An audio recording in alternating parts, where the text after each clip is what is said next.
When you think of Australia, you might think of the red desert, a bunch of spiders and poisonous snakes, or maybe even someone doing a shoey.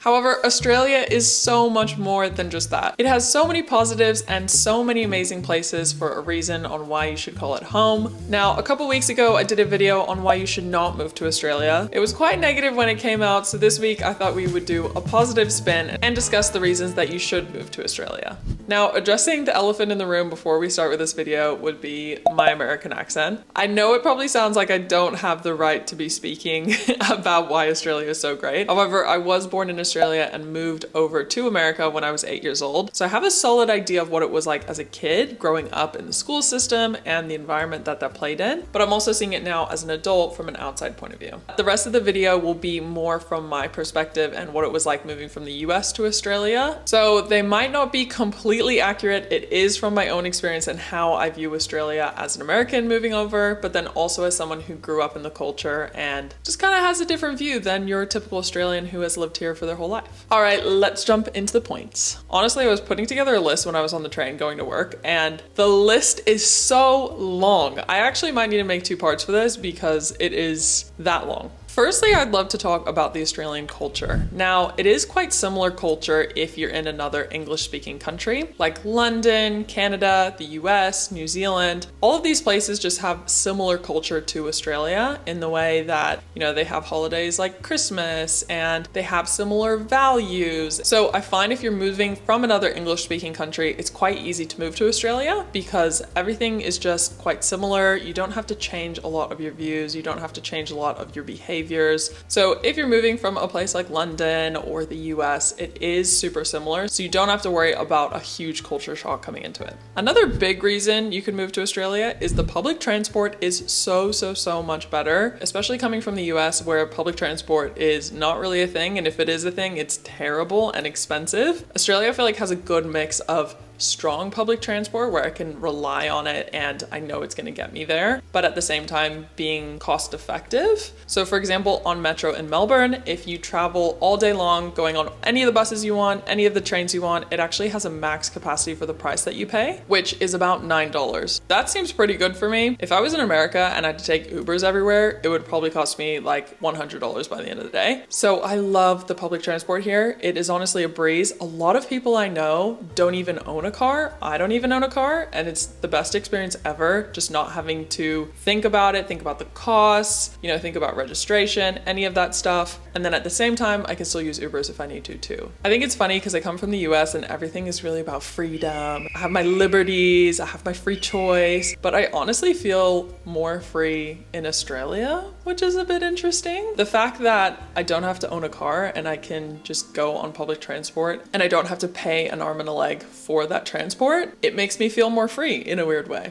If you're moving from another country, specifically from the US as well, the dollar does go a lot farther in Australia. So it's great if you have a ton of savings and you're looking to move to Australia, that it will go farther. So for example, if you're from the US or maybe you're from somewhere in Europe that uses the euro, if you're coming across to Australia, that dollar amount transfers really well over to Australia. You'll come across and you'll feel a lot richer. I remember moving over from America and having, you know, my set amount in my bank account, transferring it all to Australian dollars and being like, whoa, oh my gosh, I'm a millionaire. Not really, I did not have that much money. I was a broke, straight out of college student coming across. It is really nice having that extra cushion moving over. I know when my parents moved from Australia to the US, it was the reverse effect. That was horrible. Think about moving with 3 children and a whole family. It gets expensive. The reverse isn't the best, but moving to Australia, it works quite well. In terms of immigration laws as well, I know Australia is a bit easier to immigrate to rather than other countries. For example, in Australia, which I think is a really cool part of their immigration, is that they have a partner visa that you can apply for. If you're dating or married to someone that is Australian, you can sign up for a partner visa. You can do a lot of the similar things that you have as an Australian citizen. So for example, you get full working rights with a partner visa, which I think is amazing. Because of that, all you have to do is come here on holiday, meet someone really cute in Australia, and sign up for a partner visa. It can happen.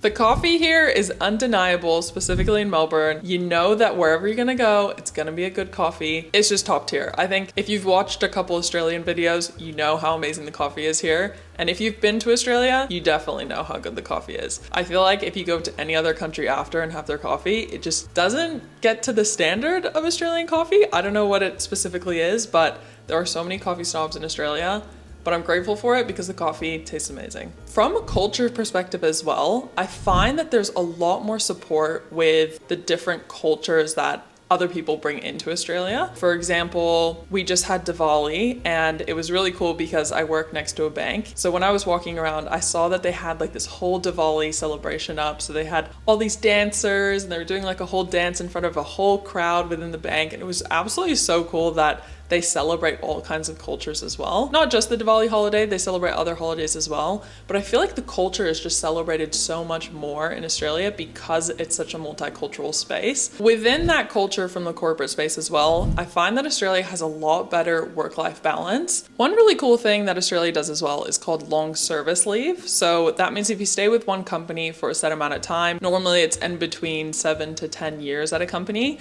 then they give you 3 months of paid leave, which I think is crazy, especially coming from America where it's standard that you get 2 weeks off for a whole year. I think it's such an amazing thing. Some of my aunts and uncles have recently done their long service leave and they travel all around Australia and go on an amazing holiday. It's really cool too because you can take 6 months off and do half pay for that time as well. So I feel like there's just so much more emphasis on taking time off, taking a holiday. You're not seen as any less for taking a holiday or taking a break. It's actually encouraged by a lot of companies as well. One great thing about living in the Southern Hemisphere just in general is that the summer break and the holidays are all around December, January, February, which I think is one of the best things ever. It gets chaotic as hell when you're around this time of year because there's just so many events going on, so many parties, end of financial year is coming around too. So it's just like hectic crazy, but it's the most fun ever. It's sunny, it's warm, there's just more daylight and more stuff to do, especially Melbourne being the city of events as well. We have the Australian Open that comes around. They decorate the whole city with all these different Christmas decorations and they do fireworks. The opposite kind of sucks though, having the winter during June, July, and August, especially in the northern parts of Australia as well. It still stays hot around those times. So if you're moving to somewhere like Darwin, for example, or